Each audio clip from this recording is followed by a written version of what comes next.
Hey, happy Tuesday. Good morning, my friends. I hope you all had a beautiful start to your week yesterday and that you're on the train. What train? I don't know. This is the train we're on this morning. Look at the dog. Can you see him over there? Whoops. Half in. Oh, he just got up. He's hanging half out of the bed, looking like he got a little bit of a hangover from too many milk bones or something.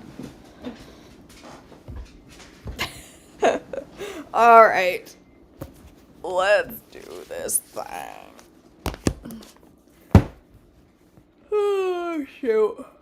I'm ready for a nanny poopy. It's only 7. Goodness gracious. All right, April 26th, the siege of Rabbah. 1 Chronicles 20, verse 1. In the spring of the year, when kings normally go out to war, Joab led the Israelite army in successful attacks against the land of the Ammonites. In the process, he laid siege to the city of Rabbah, attacking and destroying it. However, David stayed behind in Jerusalem.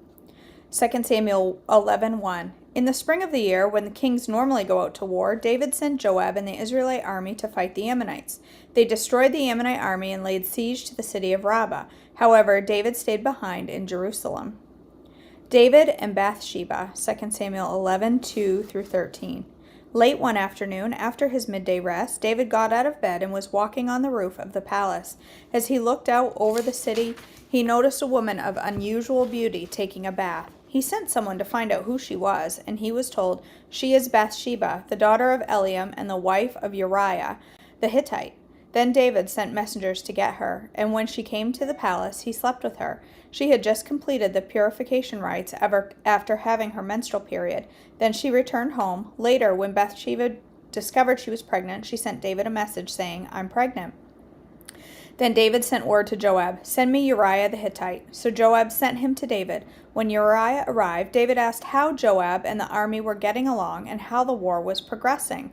Then he told Uriah, "Go home and relax." David even sent a gift to Uriah after he had left the palace. But Uriah didn't go home. He slept that night at the palace entrance with the king's palace guard.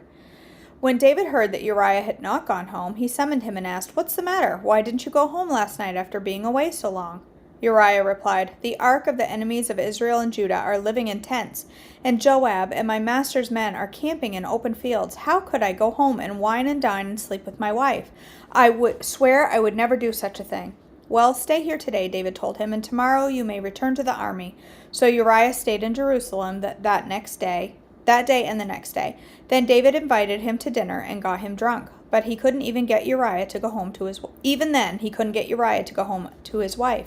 Again, he slept at the palace entrance with the king's palace guard. David arranges for Uriah's death. 2 Samuel 11:14-27. His lies are going to find him out and lead him to bad things. More bad things, I should say. So the next morning, David wrote a letter to Joab and gave it to Uriah to deliver. The letter instructed Joab, "Station Uriah on the front lines where the battle is fiercest. Then pull back so that he will be killed." So Joab assigned Uriah to a spot close to the city where he knew the enemy's strongest men were fighting. When the enemy's soldiers came out of the city to fight, Uriah the Hittite was killed along with several other Israelite soldiers. Then Joab sent a battle report to David. He told his messenger, "Report all the news of the battle to the king." But he might get angry and ask, "Why did the troops go so close to the city? Didn't they know there would be shooting from the walls? Wasn't Abimelech, son of Gideon, killed at Thebez by a woman who threw a millstone down on him from a wall? Why would you get so close to the wall?" Then tell him Uriah the Hittite was killed too. So the messenger went to Jerusalem and gave a complete report to David. "The enemy came out against us in the open fields," he said. "As we chased them back to the city gate, the archers on the walls shot arrows at us. Some of the king's men were killed, including Uriah the Hittite." "Well, tell Joab not to be discouraged," David said. "The sword devours this one today and that one tomorrow. Fight harder next time and conquer the city." When Uriah's wife heard that her husband was dead, she mourned for him. When the period of her mourning was over, David sent for her and brought her to the palace, and she became one of his wives. Then she gave birth to a son, but the Lord was displeased with what David had done. Nathan rebukes David, 2 Samuel 12:1-12. So the Lord sent Nathan the prophet to tell David this story. There were 2 men in a certain town. One was rich and one was poor. The rich man owned a great many sheep and cattle. The poor man owned nothing but the little lamb he brought. He raised that little lamb and grew it up with his children. It ate from the man's own plate and drank from his cup. He cuddled it in his arms like a baby daughter. One day, a guest arrived at the home of the rich man, but instead of killing an animal from his own flock or herd, he took the poor man's lamb and killed it and prepared it for his guest. David was furious. As surely as the Lord lives, he vowed, any man who would do such a thing deserves to die. He must repay 4 lambs to the poor man for the one he stole and for having no pity. Then Nathan said to David, "You are that man. The Lord, the God of Israel, says, I anointed you king of Israel and saved you from the power of Saul. I gave you your master's house and his wives and kingdoms of Israel and Judah. And if it had not been enough, I would have given you much, much more. Why then have you despised the word of the Lord and done this horrible deed? For you have murdered Uriah the Hittite with the sword of the Ammonites and stolen his wife. From this time on, your family will live by the sword because you have despised me by taking Uriah's wife to be your own. This is what the Lord says. Because of what you have done, I will cause your household to rebel against you. I will give your wives to another man before your very eyes, and he will go to bed with one of them in public view.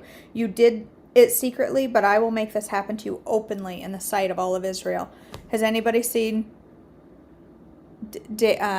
King Dave and the Ducky? From VeggieTales, where the Pa Grape comes in and sings the song and says, oh my word, it's on the tip of my tongue.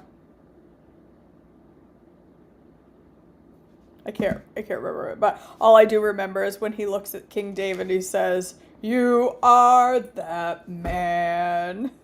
And King Dave goes, "What? What? I'm not that man."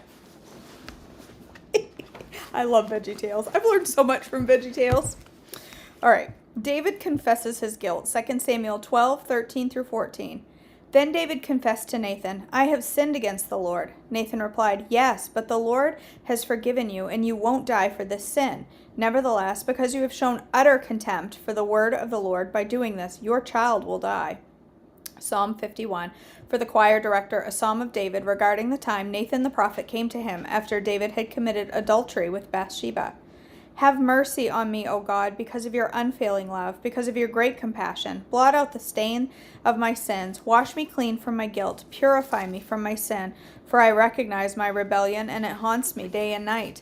Against you and you alone I have sinned. I have done what is evil in your sight. You will be proved right in what you say, and your judgment against me is just. For I was born a sinner, yes, from the moment my mother conceived me. But you desired honesty from the womb, teaching me wisdom even there. Purify me from my sins, and I will be clean. Wash me, and I will be whiter than snow. Oh, give me back my joy again. You have broken me. Now let me rejoice. Don't keep looking at my sins. Remove the stain of my guilt. Create in me a clean heart, O God. Renew a loyal spirit within me. Do not banish me from your presence, and don't take your Holy Spirit from me. Restore to me the joy of your salvation, and make me willing to obey you. And then I will teach your ways to rebels, and they will return to you. Forgive me for shedding blood, O God, who saves. Then I will joyfully sing in your forgiveness. Unseal my lips, O Lord, that my mouth may praise you. You do not desire a sacrifice, or I would offer one. You do not want a burnt offering. The sacrifice you desire is a broken spirit. You will not reject a broken and repentant heart, O God. Look with favor on Zion and help her. Rebuild the walls of Jerusalem. Then you will be pleased with sacrifices offered in the right spirit, with burnt offerings and whole burnt offerings. Then bulls will again be sacrificed on your altar. Bathsheba's child dies. 2 Samuel 12:15-23. After Nathan returned to his home, the Lord sent a deadly illness to the child of David and Uriah's wife. David begged God to spare the child. He went without food and lay all night on the bare ground. The elders of his household pleaded with him to get up and eat with them, but he refused. Then on the 7th day the child died. David's advisers were afraid to tell him. He wouldn't listen to reason while the child was ill. They said, "What drastic thing will he do when we tell them the child is dead?" When David saw them whispering, he realized what had happened. "Is the child dead?" he asked. Yes, they replied, he is dead. Then David got up from the ground, washed himself, put on lotions, and changed his clothes. He went to the tabernacle and worshipped the Lord. After that, he returned to the palace and was served food and ate. His advisers were amazed. We don't understand you, they told him. While the child was still living, you wept and refused to eat. But now that the child is dead, you have stopped your mourning, and you are eating again. David replied, I fasted and wept while the child was alive, for I said, perhaps the Lord will be gracious to me and let the child live. But why should I fast when he is dead? Can I bring him back again? I will go to him one day, but he cannot return to me. The birth of Solomon, 2 Samuel 12:24-25. Then David comforted Bathsheba his wife and slept with her. She became pregnant and gave birth to a son, and David named him Solomon. The Lord loved the child and sent word through Nathan the prophet that they should name him Jedediah, which means beloved of the Lord, as the Lord had commanded. David's children, 2 Samuel 5:14-16. These are the names of David's sons who were born in Jerusalem: Shemua, Shobab, Nathan, Solomon, Ibhar, Elishua, Nepheg, Japhia, Elishama, Eliada, and Eliphalet. 1 Chronicles 14:3-7. Then David married more wives in Jerusalem, and they had more sons and daughters. These are the names of David's sons who were born in Jerusalem: Shemua, Shobab, Nathan, Solomon, Ibhar, Elishua, Eliphalet, Noga, Nepheg, Japhiah, Elishama, Eliad, and Eliphalet. 1 Chronicles 3:5-9. The sons born to David in Jerusalem included Shemua, Shobab, Nathan, and Solomon. Their mother was Bathsheba, the daughter of Amiel. David also had 9 other sons: Ibhar, Elishua, Eliphalet, Noga, Nepheg, Japhiah, Elishama, Eliada, and Eliphalet. These were the sons of David, not including his sons born to his concubines. Their sister was named Tamar. Okay. All right.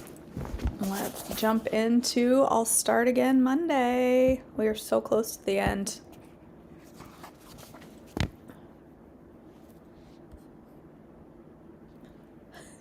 Yeah, right, Renee? Mallory, Lori is totally right. It is not too late to watch VeggieTales. It is never too late to watch VeggieTales. They are hysterical. There's 7 or 8 in particular. The Bible story ones that really retell the stories from the Bible are the best. There's fun ones too, but they are the best.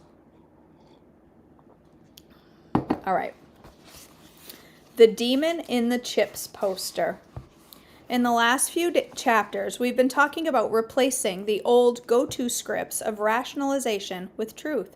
Maybe I'm the only crazy dieter full of rationalizations, but there's another one we must address. She's definitely not the only one, is she? If no one sees you, then the calories don't count. Is this going to talk about eating in secret? I hope not, because I don't need more conviction on a Tuesday. Okay. I have a bad habit. It was a bad habit of mine of eating in secret. A lot. I did that a lot. It's because there was shame attached to what I was eating, and now there isn't, so I eat right in everybody's face. All the time. All right. I know this makes absolutely no logical sense, but girlfriend, sneaking when no one is looking will absolutely kill a healthy eating plan. So when I hear this rationalization playing out in my head, I don't try to replace it with a go-to script. Instead, I flee. I have to remove myself from the vicinity of the temptation. Remember, this isn't just a battle of the physical and mental realm. This is a spiritual battle as well. Satan wants us to sneak things in secret. Things hidden and done in secret clues in the father of darkness to our weakness and opens the door for him to assault us with targeted schemes. That's why the Apostle Paul wrote, "Be strong in the Lord and in his mighty power. Put on the full armor of God so that you can take a stand against the devil's schemes." Ephesians 6:10-11.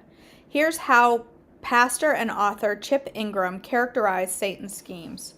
They are orchestrated in order to tempt us, deceive us, draw us away from God, fill our hearts with half-truths and untruths, and lure us into pursuing good things in the wrong way, at the wrong time, or with the wrong person. The English word strategies is derived from the Greek word Paul uses uses that is translated schemes.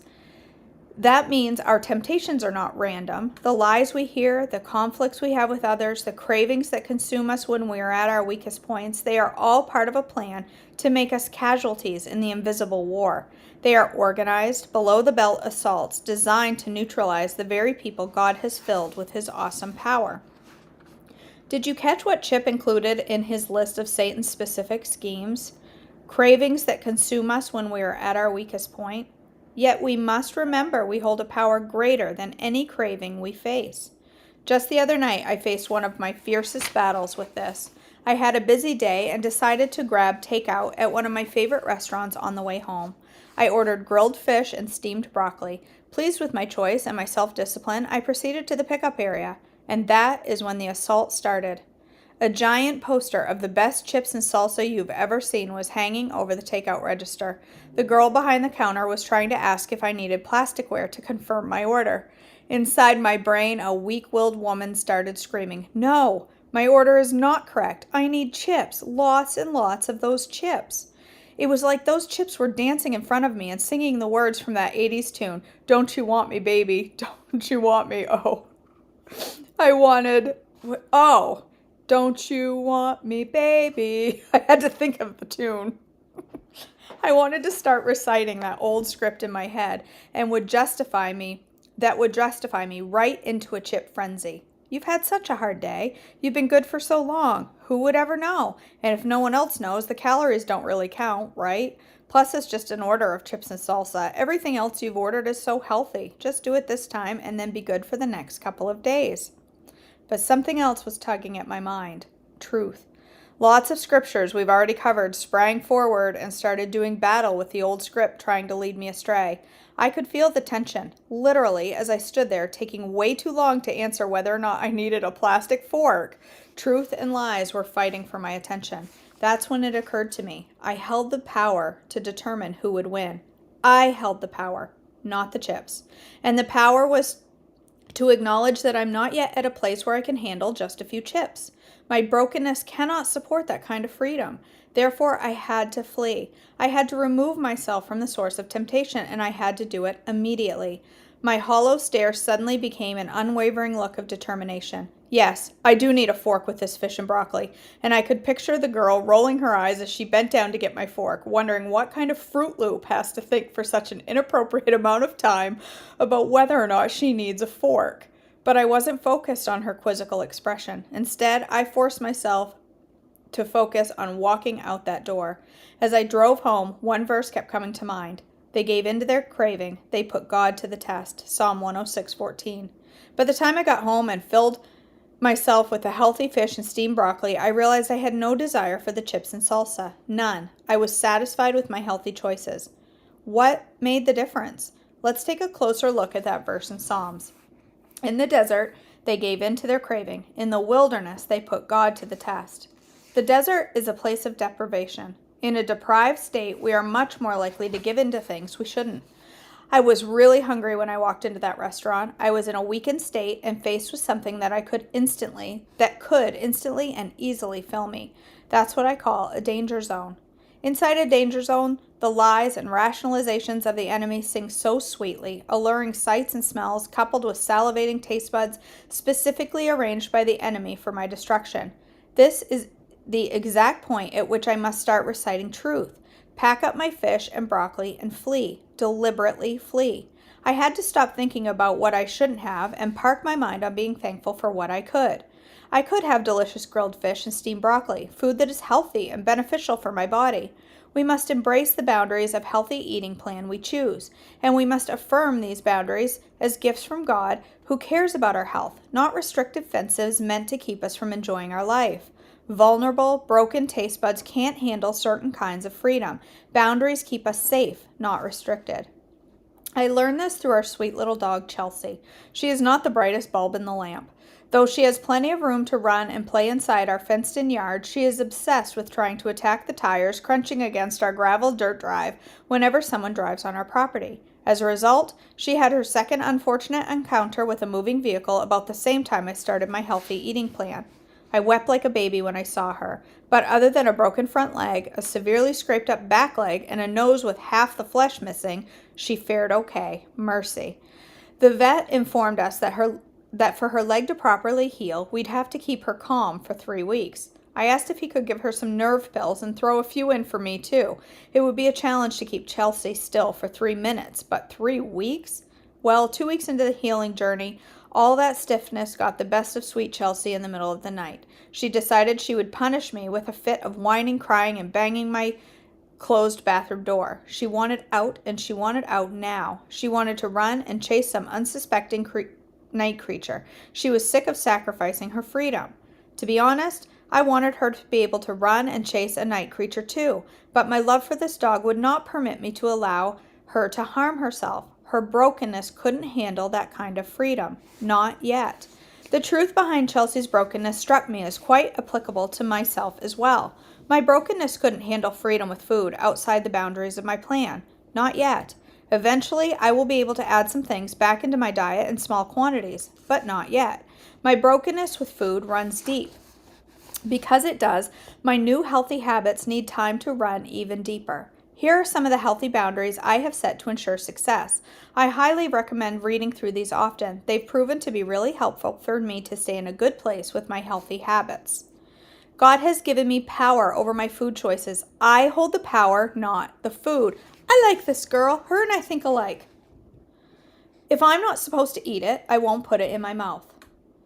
I was made for more than being stuck in a vicious cycle of defeat. I was not made to be a victim of my poor choices. I was made to be a victorious child of God.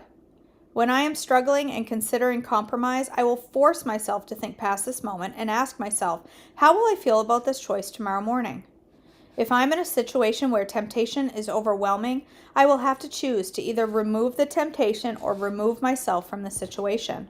When a special occasion rolls around, I can find ways to celebrate that don't involve blowing my healthy eating plan. Struggling with my weight isn't God's mean curse on me. Being overweight is an outside indication that internal changes are needed for my body to function properly and for me to feel well. I have these boundaries in place not for restrictions, but to define the parameters of my freedom. My brokenness can't handle more freedom than this right now, and I'm good with that. This battle is hard, really hard. Whether you're at church staring at a covered dish table, heavy laden with all things breaded, fried. Whether you're at a church staring at a covered dish table, heavy laden with all things breaded, fried, and smothered in cheese, or you're standing in a restaurant staring up at the chips and salsa poster, it can feel like a war is being waged in your head. So I pray these boundaries help you like they've helped me. Victory is possible, sisters, not by figuring out how to make this an easy process, but by choosing over and over and over again the absolute power available through God's truth. Man, she's speaking some truth. I love this. I say this all the time, which makes me think, maybe I have my head getting in the right place. When she says, God has given me the power over my food choices, I hold the power, not the food. I say that all the time, that I am stronger than a potato. I want a potato. There's a whole bunch of white potatoes up there. I like to pick one up, salt it, and eat it like an apple. I like potato a lot. I like it fried. I like it cut thin and sliced and deep fried like a potato chip. I like it cut into chunks and roasted. I like it dipped in ketchup. I like to dip in mustard. I like it dipped in anything you can dip it in any form you give it to me. I like potato. White, russet, fluffy potato. But it's a potato. The potato does not have to win. I am in charge, not a potato. I am stronger than a potato. And it's okay to say no to things. Recently, I've seen a lot of comments about, some on my page, some on the main page, about 100% is not necessary. Being 100% on plan is not necessary. Having cheat meals here and there is okay. And while everybody is welcome to do this plan differently, everybody has the ability to do this plan, whatever works for them. I cannot do that. My ability to say no to things is too weak. I can't do that. I can't say, you know what, it's a special weekend and I'm going to have that birthday cake and then I'll be back on plan 3 hours later. I'm going to give myself grace. I cannot do that. I have to be stronger all the time. That's just how my defenses are too weak. And it's easier to have full up defenses than it is to have half up defenses. They are stronger when they are like this than when they are kind of like this. The defenses stay stronger when they're like this. I think of it like a fence in my yard. If I have a new, strong, solid fence, I can't just go push it down with my hand. But if I keep pushing and keep pushing and keep pushing and keep pushing, it's going to get weak and it's going to get floppy. Okay? And my resolve is like that fence. If I give a little and keep pushing a little and keep pushing a little, it's eventually going to be the fence at the broken down house down the road that's hanging over like this, okay? That's going to be my resolve. I need to keep my fence safe and healthy and strong. It's the only way for me. And I know, and I know that's the way it is for a lot of people. And exactly, Charlotte, I looked at popcorners the other day. I was chatting with Tracy while I was out shopping, and I'm like, these popcorners are on plan. And I looked at them, and I thought, should I get them? Maybe I should get them. Maybe I should. No. Do I need popcorners? Are popcorners on plan? Yes. Can I have them in my house? No, because I will not eat a serving of popcorners. Girl, I will eat a bag and then I'll go buy another bag. I will. And it'll say 11 chips and I'll take 11 and then I'll go back and I'll just get one more. I have to say no to certain things. I have to. So that's my 2 cents on things. Okay, I'm going to go make the world's most terrifying breakfast. Been dreading it all week. Gonna go do it. It's actually not my breakfast. It's my lunch. I'm going to go make it so it's in the fridge and ready to go because I'm hoping the longer it sits, the less it tastes like what it's made out of. So on the methylation masterclass this week, our menu has lots of super methylating methylating foods. One of the big methylating foods, when I saw it on the list, I was like, you got to be kidding me. Why are chicken tenders not on this list? But no, magenta salad is on the list for lunch today. And the magenta comes from a lovely can or raw or pickle, whatever. It comes from beets. I hate beets. Okay? I don't like them. But I am willing to try new things. And this recipe has lots of additions to the beets that will hopefully make it not taste like beets. So I'm going to make the magenta salad so that it's in my fridge to eat for lunch. And then I'll figure something else out for breakfast that I'll make after. So, okay, you guys, I'll see you in just a few minutes. I shouldn't take long. Everything is ready and I will be live. I'm so glad y'all love beets. I might just go out and get a scoop of dirt from the driveway and eat that. That's what they taste like. But I'm going to do it anyway because I can do it. All right. I love you guys. Have a blessed day. I'll see you back tomorrow for more devotions. Hope to see you live for breakfast in just a few minutes.